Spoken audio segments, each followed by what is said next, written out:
عشاق الرحلات والطبيعة، مرحبا بكم معايا مرة أخرى فيديو جديد وفياج آخر. هاد المرة غادي تكون الوجهة ديالنا لوجهة سياحية وطبيعية بامتياز اللي هي شلالات أوزود وبالبيدان. فخليكم معايا تكتشفوا معايا الفياج كي داز. واكيد ما كيحلى السفر غير مع جيا فياج اللي غادي تلقاو الرابط ديالها في صندوق الوصف.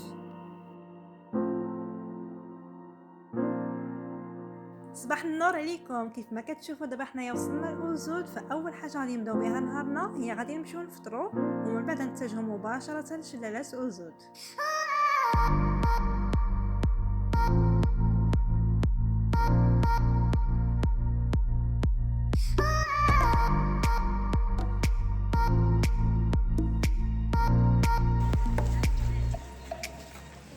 اي فوالا، حنا وصلنا لشلالات أوزود اللي كتواجد باقليم ازيلال وكتبعد على مدينه بني ملال ب 80 كيلومتر.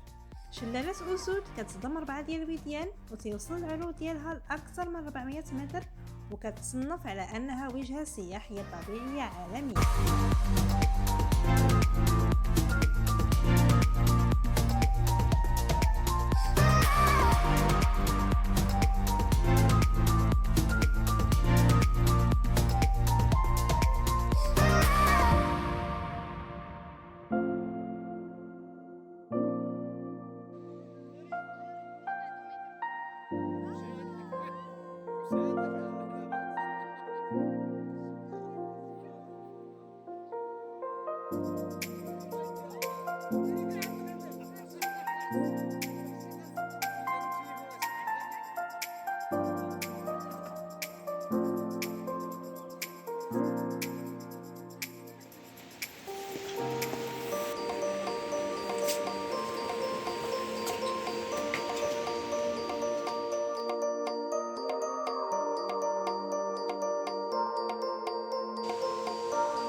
حنا عاد دابا خرجنا من أوزود غادي نشدو الطريق ان شاء الله لبلبيدان، غادي نتغداو هناك. صراحه دازنا صباح واعر طوب يا ايمان. Ouais, c'était magnifique, la nature, rien à dire.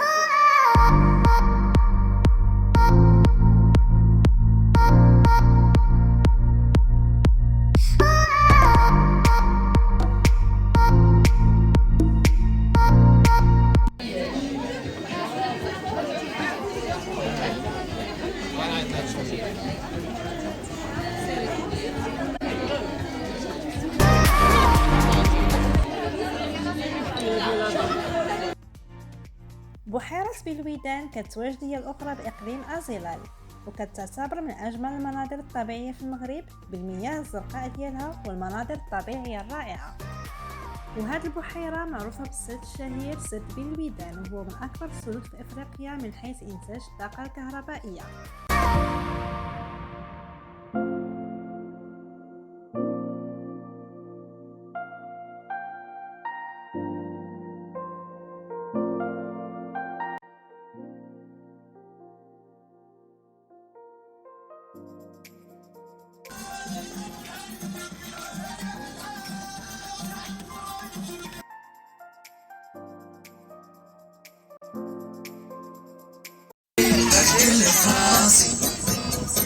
يزعج بلا بيك خليك راسي ليا ندور توريك اللي في راسي يزعج بلا بيك خليك راسي الإشارة في السنوات الأخيرة شهدت بحيرة بلويدان رواج سياحي كبير من طرف المغاربة والأجانب نظرا للجمالية ديالها والطبيعة الخلابة.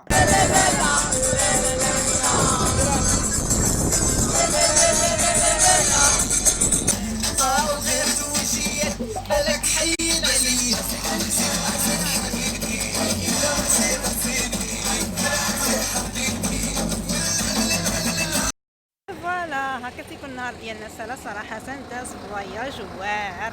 النهار داز زوين ما بين أوزود وبلويدان، صراحة داز من أحسن لي فواياج اللي دوزنا. Ah oui, c'était magnifique. C'était une journée inoubliable à refaire نعاودوها إن شاء الله Ah يا oui, c'est ربي. sûr. يلا باي باي. كنتمنى إلا عجبكم الفيديو تخليو لي إعجاب واشتراك وتفعلوا الجرس باش يوصلكم أي جديد.